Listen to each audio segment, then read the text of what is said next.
오늘 우리에게 주신 하나님의 말씀은 창세기 26장 31절에서 33절 말씀입니다.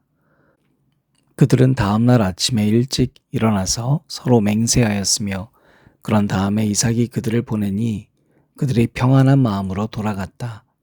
그날 이삭의 종들이 와서 그들이 판 우물에서 물이 터져 나왔다고 보고하였다. 이삭이 그 우물을 세바라고 부르니 사람들은 오늘날까지 그 우물이 있는 성읍을 브엘세바라고 한다. 아멘. 최근 미국의 모습을 보면 무조건 뺏어야 한다는 강박이 있는 것 같습니다. 강대국일수록 약한 나라를 보호해 주는 것이 아니라 러시아가 우크라이나를 침공할 때도 그랬지만 뺏지 않으면 안 된다는 강박이 오히려 강해 보이는 자들에게 있다는 것이죠. 우리가 지난 시간에도 살펴본 것처럼 팥죽을 얻어 먹어야지만 한다. 그렇게 조급해지고 사람이 앞뒤가 안 보이면 무조건 뺏는 인생을 살게 됩니다. 야곱도 마찬가지죠. 장자권을 무조건 뺏어야만 한다는 강박관념에 사로잡혀 있었어요. 그러니까 사람들은 그럴 때는 절대 양보를 안 합니다. 마치 양보를 하면 내가 지는 것 같은 거예요. 내가 손해보는 것 같고. 오늘 본문 말씀에서 이삭이 그랄 땅에서 농사를 지었어요. 그래서 거부가 됐습니다. 그랬더니 블레셋 사람들이 시기심에 차서 이 우물을 빼앗기 시작을 해요. 사막지대에서 우물은 단순한 재산이 아니라 내 가족과 가축을 살리는 생명줄이거든요. 첫 번째 우물을 빼앗기게 되니까 이삭은 그곳 이름을 에색이라고 짓는데요. 이 뜻이 다툼이라는 뜻입니다. 뺏고 빼앗기는 것 안에는 늘 다툼이 생깁니다. 전쟁이 있고요. 다시 이동해서 피땀 흘려서 우물을 팠는데요. 또 블레셋 사람들이 와서 뺏어갔어요. 이때 이름을 신나라고 하는데 이 뜻은 적대감입니다. 여러분, 나만 살려고 하는 사람들은요, 남을 적대시해요. 자, 20절 이하를 보니까 오늘 우리가 읽지 않았는데 샘이 터지는 바람에 그랄 지방 목자들이 그 샘 줄기를 자기들의 것이라고 주장하면서 이삭의 목자들과 다투었다. 우물을 두고서 다투었다고 해서 이삭은 이 우물을 에색이라고 불렀다. 이삭의 종들이 또 다른 우물을 봤는데 그랄 지방 목자들이 또 시비를 걸었다. 그래서 이삭은 그 우물 이름을 신나라고 하였다. 상식적으로 이쯤 되면 칼을 들고 싸워야죠. 내 생명줄 뺏기면 죽는 거니까요. 우리 지난 수요 예배 때 한 청년이 저한테 그걸 물어봤거든요. 그렇게 뭔가 우리가 돈을 벌고 팥죽을 예를 든 거죠. 그걸 놓으면 우리가 못 살고 죽게 되는 것 아니냐. 맞아요. 그런데 이삭은 바보처럼 또 짐을 싸서 그냥 다른 데로 갔어요. 이삭은 왜 이렇게 바보처럼 양보하는 것처럼 보일까요? 아무것도 모르는 자였기 때문일까요? 그렇지 않은 것 같아요. 오늘 말씀 보니까요. 이삭이 다툼 없이 적대시하지 않고 우물을 내어줄 수 있었던 건 무언가 기대하는 게 있었습니다. 여러분, 우물을 빼앗은 블레셋 사람들은 이삭이 만들어 놓은 결과물인 웅덩이만 가져갔거든요.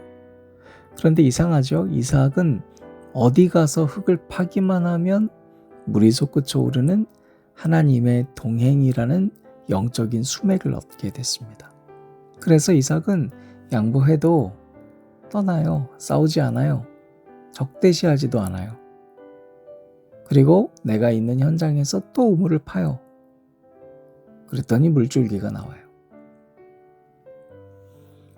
누군가가 이 파놓은 웅덩이에 관심 가지면 그래, 너 웅덩이 가져. 나는 땅 또 파면 돼. 이것이 여러분, 우물 자체에만 목적을 둔 것이 아니라 우물의 근원 되시는 하나님을 붙잡은 자의 압도적인 여유의 삶이었습니다.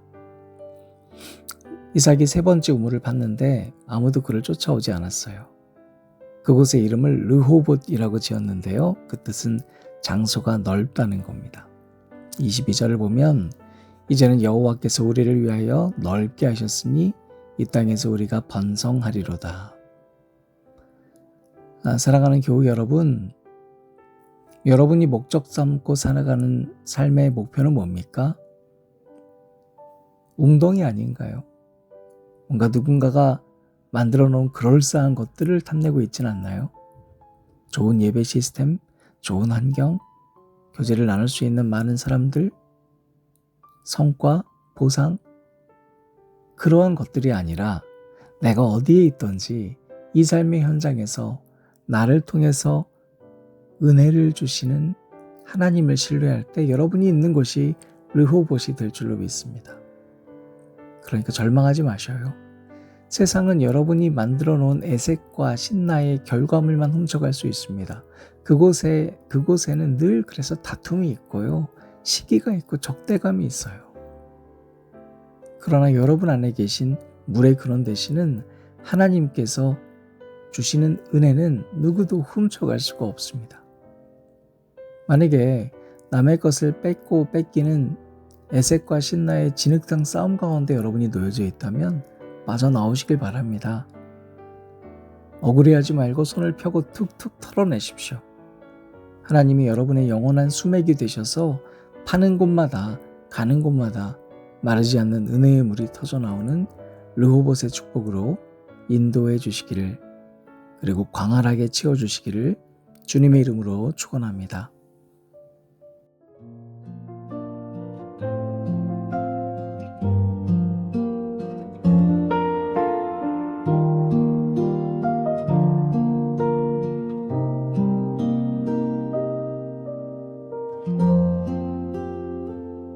오늘은 아무 일도 없었어요. 별다른 기쁨도 눈물도 없었죠. 햇살은 부드럽게 내리쬐고 시간은 조용히 흘러갔어요. 기도할 말도 없었고 믿음이 자라난 것 같지도 않았어요. 그런데 이상하죠. 왜 이 평범함이 따뜻하게 느껴지죠.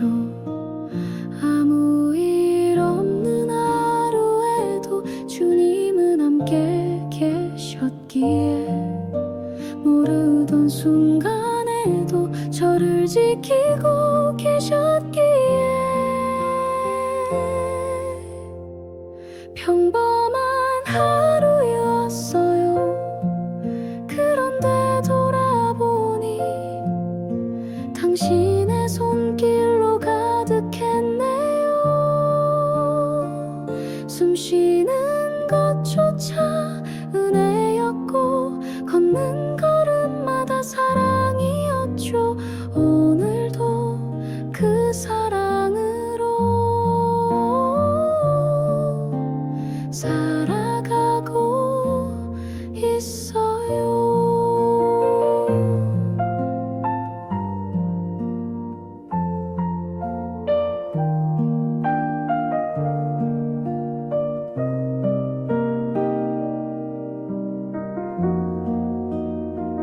세상